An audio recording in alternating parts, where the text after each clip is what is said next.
Oh, welcome back to Shane's Main Shop. Today, we got to replace some caulking on the back of our bathroom vanity. You can see it's come loose here. I don't know if the cabinet has loosened. I guess it has, but probably ought to screw that back tight again first, snug that up, and then caulk the seam back here.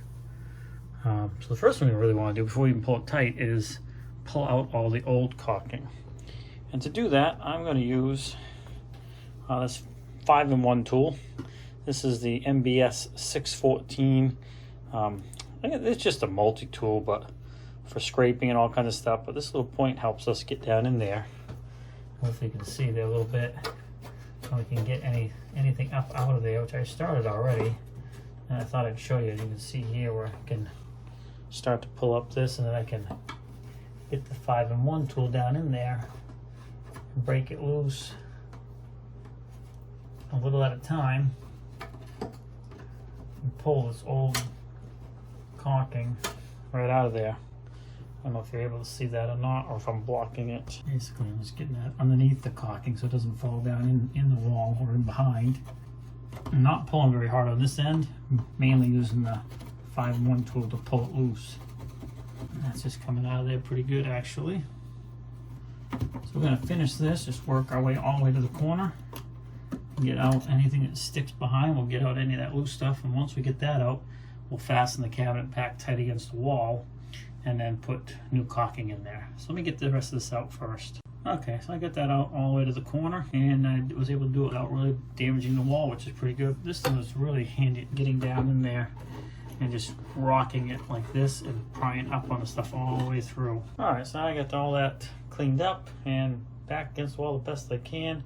I got a small tube of this quick seal, and this is waterproof seal, and it is for kitchen and bath adhesive caulk. So we're going to just use this tube to fill in down on the back there. What's important is to get some down in behind as well to try to fill that gap as much as possible, whatever gap we have there, and then get a nice clean bead on the top here afterwards so it looks fairly decent. So that's what we're gonna attempt to do here. You can see I kind of started a bead there. Yeah, I'm going slow, so I want some to go down in behind as well. Okay, then we're going to go and take, because I ended up using way too much. All right, and this is water cleanup if you get it early. Wipe the excess off.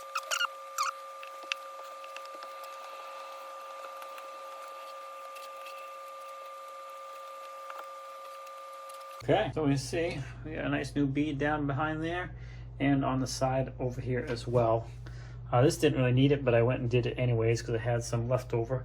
So yeah, but it's important to do that, especially in a bathroom or any wet area, because if water starts splashing back when you're washing your hands or whatever and gets down in there, then you're gonna end up with rot problems, mold problems, and all kinds of other issues as well. So if you check the back of your vanities and see you have a space, a gap, and that caulking has deteriorated, then it's a good idea to clean it up and re-caulk behind it so you don't have any water problems, water damage, or more importantly, mold problems in behind your walls that you can't see. This was just a quick tip at Shane's Main Shop. Appreciate you swinging by.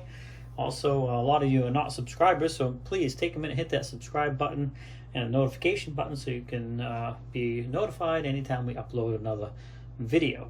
The best way you can help us out is to watch the videos, like and comment and share, of course. If you want to take it a step further, you certainly can. There is some links down in the description where you can either donate or purchase a sticker if you're so inclined. Appreciate your time. Thanks for watching. Have a great day, and we'll see you in the next video.